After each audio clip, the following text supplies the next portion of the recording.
City Montessori school की ये English की किताब है। नाम है बर्लिंगटन इंग्लिश। इसकी कीमत कितनी है? सिर्फ एक किताब की 1035 रुपए।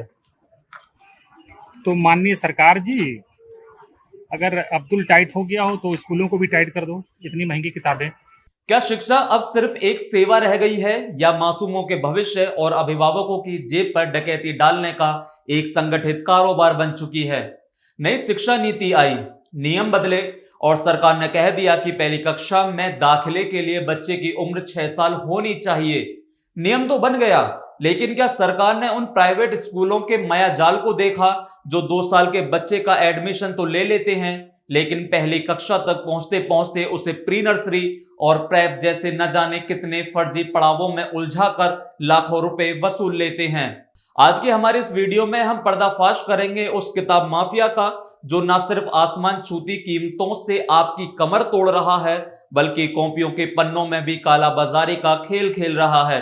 आखिर क्यों एक छठी क्लास के बच्चे पर 18 किताबों का बोझ लादा जा रहा है और क्यों 200 पन्नों की कॉपी के पैसे लेकर आपको सिर्फ 164 पन्ने थमाए जा रहे हैं। नमस्कार, मैं हूं राज माहौर, आप देख रहे हैं न्यूज वॉच इंडिया। भारत में नई शिक्षा नीति 2020 के लागू होने के साथ ही यह उम्मीद जगी थी कि शिक्षा का बोझ कम होगा और व्यवस्था में पारदर्शिता आएगी। लेकिन जमीनी हकीकत यह है कि नीति के नियमों की आड़ में निजी स्कूलों ने वसूली के नए रास्ते खोल लिए हैं। सरकार ने कक्षा 1 में प्रवेश के लिए न्यूनतम आयु 6 वर्ष निर्धारित की, जिसका उद्देश्य बच्चों के मानसिक स्वास्थ्य की रक्षा करना था। परंतु निजी स्कूलों ने इस नियम को एक अवसर के रूप में भुनाना शुरू कर दिया। आज स्थिति ये है कि 2 साल के बच्चे को स्कूल के भीतर दाखिला तो कर लिया जाता है, लेकिन उसे पहली कक्षा तक पहुंचाने के सफर में pre nursery, nursery, LKG, UKG, prep 1 और प्रेप 2 जैसे न जाने कितने कृत्रिम पड़ाव जोड़ दिए गए हैं। अभिभावक अनजाने में इस जाल में फंसते जा रहे हैं क्योंकि उन्हें लगता है कि उनका बच्चा प्रतिस्पर्धा में पीछे न रह जाए, जबकि हकीकत यह है कि स्कूल 6 साल की उम्र का नियम पूरा होने तक बच्चे के हर साल लाखों रुपए की फीस और महंगी किताबों के नाम पर अवैध वसूली सुनिश्चित कर रहे हैं। सरकार ने उम्र का पहरा तो बैठा दिया, लेकिन किताबों की आसमान छूती कीमतों और निजी प्रकाशकों के कमीशन के खेल पर कोई लगाम नहीं लगाई, जिससे एक आम आदमी की कमर टूट रही है। सिटी मॉन्टेसरी स्कूल की ये इंग्लिश की किताब है। नाम है बर्लिंगटन इंग्लिश। इसकी कीमत कितनी है? सिर्फ एक किताब की 1035 रुपए।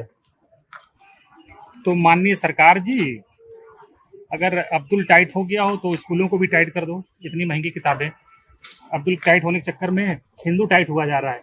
हिंदू टाइट है? एक किताब 1035 की। किस क्लास की है? फिफ्थ की। शिक्षा के इस बाजारीकरण का सबसे खौफनाक चेहरा किताबों और कॉपियों के सेट में देखने को मिलता है।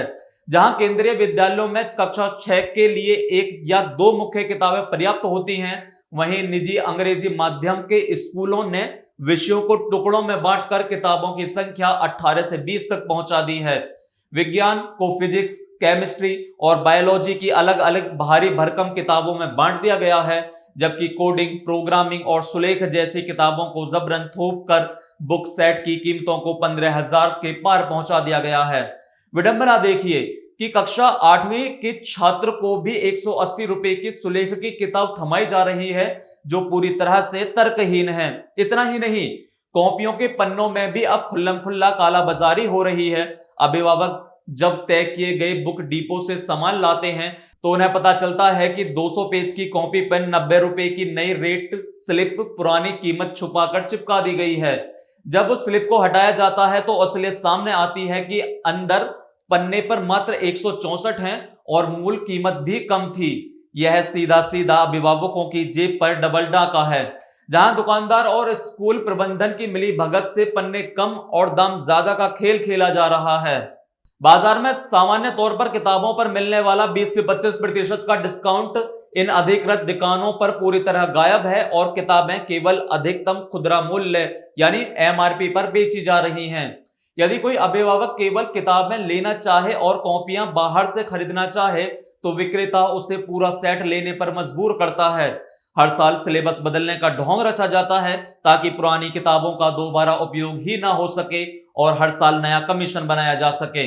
मध्यम वर्गीय परिवार के लिए मार्च और अप्रैल का महीना किसी आर्थिक त्रासदी से कम नहीं होता, जहां घर का पूरा बजट इन महंगी किताबों की भेंट चढ़ जाता है। नई शिक्षा नीति में पाठ्यक्रम को सरल बनाने की बातें तो बहुत हैं, लेकिन निजी स्कूलों के इस संगठित शिक्षा माफिया तंत्र को तोड़ने के लिए कोई प्रभावी प्राइस कंट्रोल एक्ट नहीं है। जब तक सरकार किताबों की छपाई, पन्नों की गुणवत्ता और उनकी कीमतों पर एक राष्ट्रीय मानक तय नहीं करती, तब तक सब पढ़ेंगे सब बढ़ेंगे का सपना केवल विज्ञापनों तक सीमित रहेगा और आम आदमी अपनी मेहनत की कमाई इन पन्नों की कालाबाजारी में लुटता रहेगा।